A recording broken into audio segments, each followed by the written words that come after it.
Bonsoir les amis. Bonsoir. Donc on se retrouve dans cette petite vidéo posée, différente de d'habitude, avec le petit GSXR.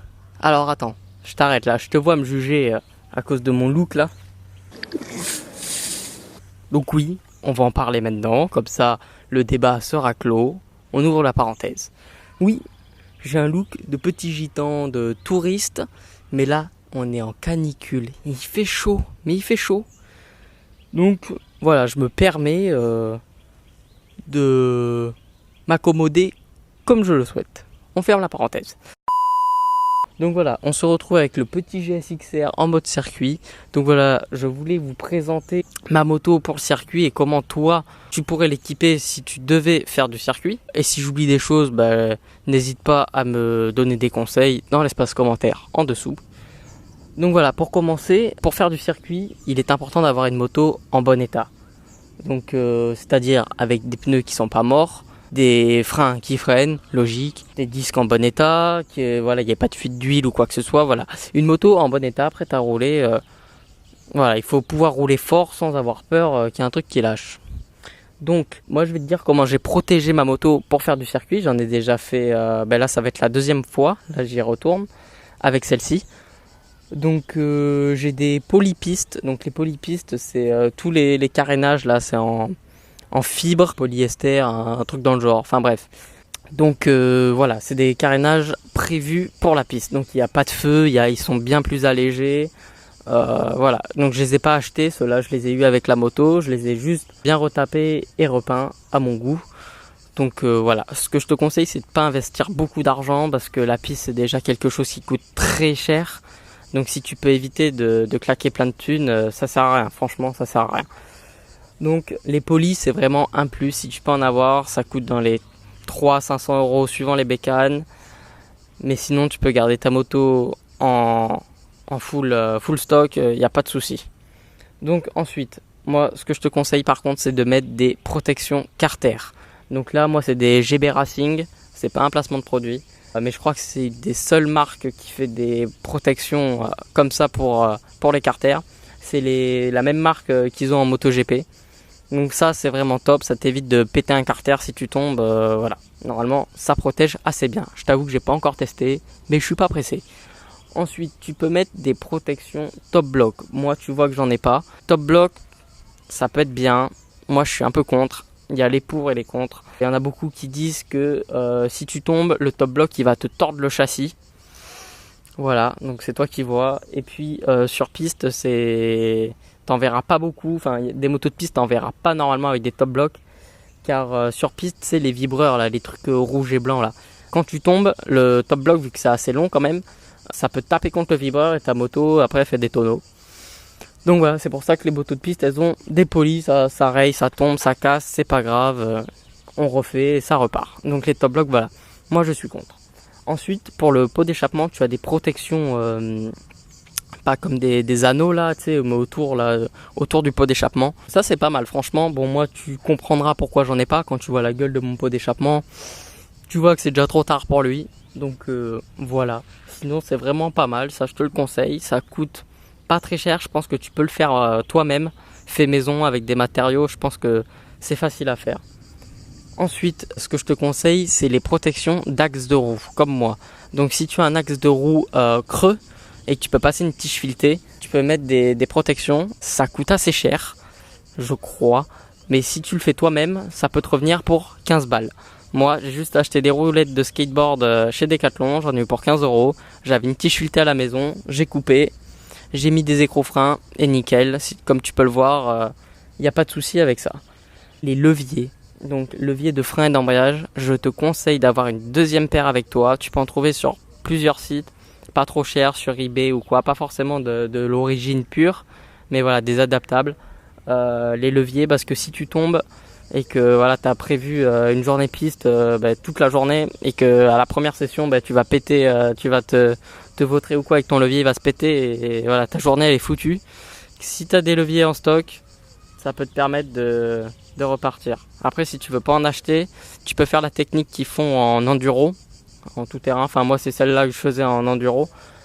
c'est de couper le bout du levier là vers la boule. Et comme ça, si tu tombes, c'est ça qui va péter, tu sais, tu le coupes pas entièrement. Donc voilà, les leviers, ce que je te conseille. Ensuite, tu peux avoir des protections carbone pour le cadre. Il y en a beaucoup qui ont ça. C'est pas mal, mais bon, après voilà, ça j'ai envie de te dire, c'est du plus. Mais voilà, ça peut être pas mal, ça t'évite de rayer ton cadre ou quoi pendant les chutes.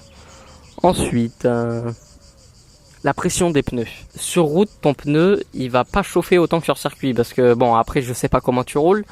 Mais sur route ça va pas trop chauffer, tu vas avoir une conduite plus tranquille, normale. Sur circuit ta moto elle va être vraiment pas poussée dans ses limites, mais ouais, elle va être exploitée quoi. Donc la pression des pneus, ils vont monter en pression plus vite, tu vas aller plus vite, freiner plus fort, prendre des courbes, etc. Enfin ça t'es au courant. Donc je te conseille de baisser tes pneus. Donc tout dépend des pneus, il faut pas écouter, il y en a qui disent allez, il faut mettre 1,8, 1,9 à l'arrière et 2 à l'avant. Ça dépend. J'ai fait ça. Je suis allé faire un tour avec la moto, elle tournait pas. J'ai dit ah c'est bizarre. J'ai remis un peu de pression. Je suis à 2,4 à l'arrière au lieu de 2,9 sur route. Et c'est mieux. Mais après voilà. Donc il faut faire attention aux pneus. Je sais que Michelin, moi c'est un Michelin à l'arrière, il supporte pas la basse pression. Donc c'est pour ça que je suis obligé de le monter à 2,4. Donc après voilà, fais-le au feeling, descends un petit peu la pression et tu vas voir. Mais si tu vois que la moto t'arrives pas à la mettre sur l'angle, c'est qu'ils sont pas assez gonflés. Voilà. Donc voilà, il y a quelques pièces que je te conseille d'avoir avec toi. Le mieux déjà, si tu peux, c'est d'y aller avec une remorque. Donc ta voiture et une remorque ou un camtar comme tu veux.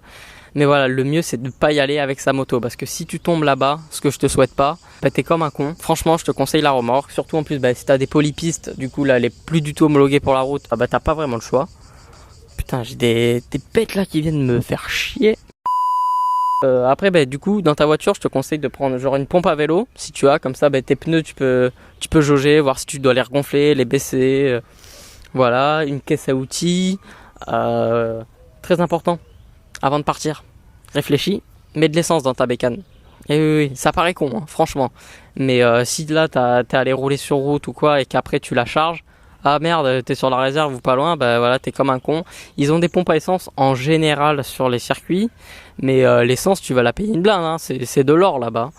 Donc non, franchement, fais le plein avant, et si tu peux, prends des bidons dans ton coffre de quelques litres, suivant ce que ta moto consomme. Pour le pot d'échappement, ce que j'ai oublié de te dire, mais la chicane. Certains circuits sont assez chiants, ils te passent au sonomètre, donc là je t'avoue que c'est le stress, je pense que tu transpires un petit peu. Moi perso ça m'est jamais arrivé, au circuit de Mérignac ils s'en foutent un peu, là il n'y a pas la chicane, je pense que ça devrait passer alors que ça fait pas mal de bruit. Après s'ils voient que tu fais du bruit, ils vont venir te voir à Mérignac et puis voilà, ils vont te le dire et puis pas de soucis. Mais fais gaffe, suivant les circuits, il y en a même qui veulent que tu aies le pot d'origine, il y a un certain nombre de décibels à respecter, donc renseigne-toi avant là-dessus. Prévois de l'eau aussi, parce que là avec ces chaleurs là par exemple, tu vas rouler, tu vas suer comme un porc dans ta combi, donc prévois de l'eau, de la bouffe, prévois peut-être même une chaise pliante, enfin mets-toi bien franchement, essaye de charger au maximum ta caisse pour avoir un maximum de confort. Les GoPro, faites gaffe aux GoPro, tu vois, parce que en général les circuits ne veulent pas que tu l'aies sur le casque. Ils ne veulent pas que tu l'aies à la poitrine, là en harnais. Donc ce sera sur la moto. Donc les GoPro, voilà, essaye de trouver des points d'attache. Assez sympa, tu vois. Moi, c'est sur le réservoir et j'en ai mis une sur le côté du poly. Mais en plus, tu vois, je mets une dragonne à la GoPro pour sécuriser, pour pas qu'elle tombe, quoi.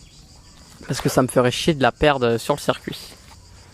Ensuite, là, c'est si vraiment t'as des thunes, les couvertures chauffantes. Bon, j'ai envie de te dire, avec ces chaleurs, les pneus ils chauffent assez vite, ça sert pas à grand chose, mais c'est vrai que c'est un plus, sinon pourquoi pas. Évite d'investir trop de sous franchement dans la bécane, surtout quand tu commences la piste comme moi, enfin rien que les polypistes c'est déjà un grand plus, c'est vraiment parce que je les ai eu gratos, mais sinon n'investis pas autant, ça sert à rien, enfin ça coûte déjà très cher, c'est vraiment un sport de riche.